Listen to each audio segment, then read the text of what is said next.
नमस्कार। समय संवाद में आपका स्वागत है। मैं हूं सर्वेश कुमार सिंह। पूरे देश में राम में माहौल बना हुआ है। भगवान राम के नवीन विग्रह की प्राण प्रतिष्ठा से 4 दिन पहले समाजवादी पार्टी एक बार फिर विवाद में घिर गई है और विवाद भी राम मंदिर को लेकर ही शुरू हुआ है। यूं तो पूरा देश और सभी दल भी ये कह रहे हैं कि भगवान राम सबके हैं, राम में सबकी आस्था है।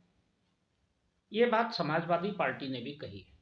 ये अलग बात है कि समाजवादी पार्टी के अध्यक्ष राम मंदिर के प्राण प्रतिष्ठा समारोह में नहीं जा रहे। ये अलग विषय हो सकता है, लेकिन राम मंदिर से जुड़े हुए एक ऐसे मुद्दे पर, एक ऐसे प्रश्न पर जो देश के हर राम भक्त को और हिंदू को आहत करता है और एक कभी न भूलने वाला एक जख्म है हिंदू समाज पर, उसको एक बार फिर समाजवादी पार्टी के वरिष्ठ नेता ने न केवल उसे फिर से हरा कर दिया है, कहा जाए जख्म को हरा करना मतलब जख्म की फिर से चर्चा करना, या उस दुख को या उस जो कष्ट था उससे फिर से हिंदू समाज को याद दिला दिया है। ये मुद्दा है राम मंदिर आंदोलन से जुड़ा हुआ। राम मंदिर आंदोलन जब चरम पर था और कारसेवकों में बहुत नाराजगी थी विवादित ढांचे को लेकर, तो 30 अक्टूबर 1990 को कारसेवा हुई थी। उस कारसेवा के 2 दिन बाद यानी 2 नवंबर 1990 को पुलिस ने कारसेवकों पर गोली चलाई थी। उसमें अनेक कारसेवकों की मृत्यु हो गई थी, अनेक कारसेवक उसमें शहीद हुए थे। सरकार उस समय उत्तर प्रदेश में समाजवादी पार्टी की थी, मुख्यमंत्री मुलायम सिंह यादव थे। यही बात कल समाजवादी पार्टी के वरिष्ठ नेता और मुलायम सिंह यादव के छोटे भाई शिवपाल सिंह यादव ने उस दिन की घटना को याद करते हुए उसको सही ठहरा दिया। ऐसे माहौल में जब पूरा देश राम में है और मीडिया भी और आयोजक भी राम मंदिर का जो प्राण प्रतिष्ठा का आयोजन कर रही है, विश्व हिंदू परिषद और तीर्थ क्षेत्र ट्रस्ट, राष्ट्रीय स्वयंसेवक संघ, भारतीय जनता पार्टी, ये लोग भी, अन्य संगठन भी उन सब कटु घटनाओं का बहुत ज्यादा स्मरण नहीं कर रहे हैं। लेकिन समाजवादी पार्टी ने उसे फिर एक बार फिर याद दिला दिया।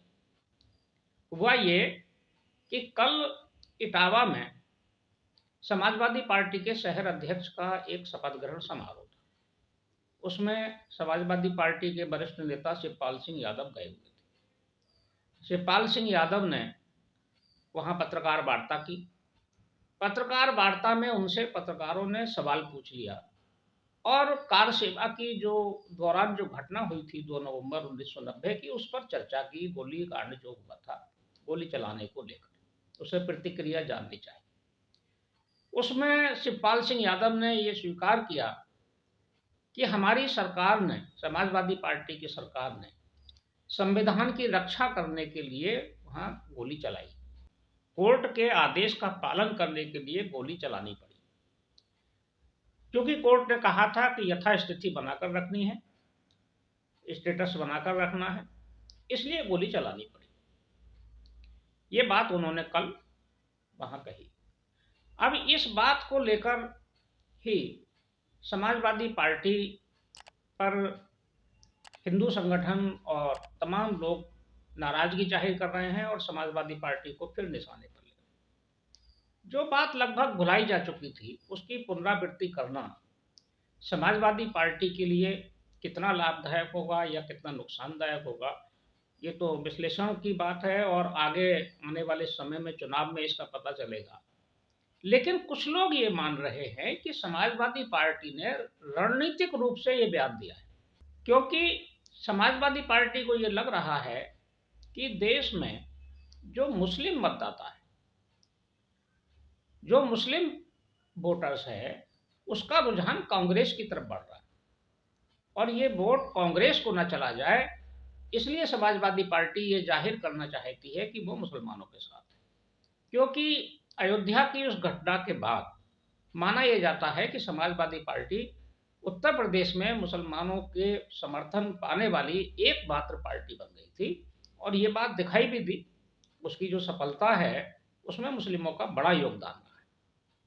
इसी आधार को खिसकने से रोकने के लिए रणनीतिक रूप से ये बयान दिया गया है। लेकिन दूसरी तरफ कुछ लोगों का ये भी कहना है कि ये रणनीतिक बयान नहीं है, ये राजनीतिक चूक है। ये ऐसे समय में जब सारा बहुसंख्यक समाज देश का इस राममय माहौल में भगवान राम की आस्था में और भक्ति में डूबा हुआ है, ऐसे में उनके ऊपर इस तरह की टिप्पणी करना और कार सेवकों की शहादत की चर्चा करना और उसे सही ठहराना समाजवादी पार्टी की एक बड़ी गलती होगी। क्योंकि ऐसा नहीं है कि समाजवादी पार्टी को केवल मुसलमानों के ही वोट मिलते हैं। ये तो पीडीए की बात करते हैं, पिछड़ा भी हैं, दलित भी हैं और अल्पसंख्यक भी हैं। तो पीडीए में जो पिछड़ा है और दलित है वो तो हिंदू है, और ऐसा नहीं है कि जो पिछड़े हैं और दलित हैं उनमें हिंदुत्व में आस्था नहीं है।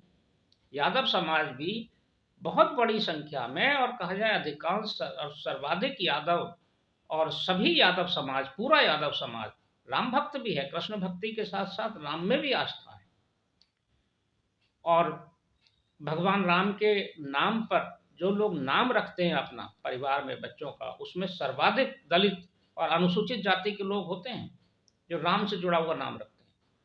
तो क्या समाजवादी पार्टी ने इस बहुसंख्यक वर्ग को भी, जो उनका बड़ी संख्या है और राम भक्त है, उनको नाराज कर लिया है? ये राजनीतिक चूक भी हो सकती है, ऐसा मानना है प्रेक्षकों का। लेकिन अब ये तो हो गया, इसका जो भी परिणाम होगा ये समाजवादी पार्टी को 2024 के चुनाव में भुगतना पड़ेगा। इससे कुछ ही दिन पहले अभी समाजवादी पार्टी के एक और नेता स्वामी प्रसाद मौर्य ने भी ऐसा ही बयान दिया था। उन्होंने भी ये कहा था कि अयोध्या में कार सेवकों पर गोली चलाना जरूरी था, संविधान की रक्षा के लिए गोली चलाई गई थी। तो हो सकता है कि समाजवादी पार्टी के नेता एक के बाद एक बयान दे रहे हैं और अखिलेश यादव उसे रोक नहीं रहे, तो हो सकता है कि इनकी रणनीति का ही हिस्सा हो। लेकिन जो भी होगा वो समाजवादी पार्टी को उसका परिणाम भुगतना पड़ेगा। मुस्लिम साथ आ जाए भले ही, लेकिन अगर अल्पसंख्यकों को साधने के चक्कर में बहुसंख्यक चले गए तो समाजवादी पार्टी कहीं की नहीं रहेगी और इसे एक अपरिपक्व फैसला माना जाएगा। देखते हैं लोकसभा चुनाव में इसका क्या परिणाम आता है और उनके सहयोगी दल भी इस पर क्या प्रतिक्रिया व्यक्त करते हैं, विशेषकर कांग्रेस। समय संवाद में आज बस इतना ही। कल फिर मिलेंगे किसी एक खास विषय के साथ। तब तक के लिए मैं सर्वेश कुमार सिंह आपसे विदा लेता हूँ।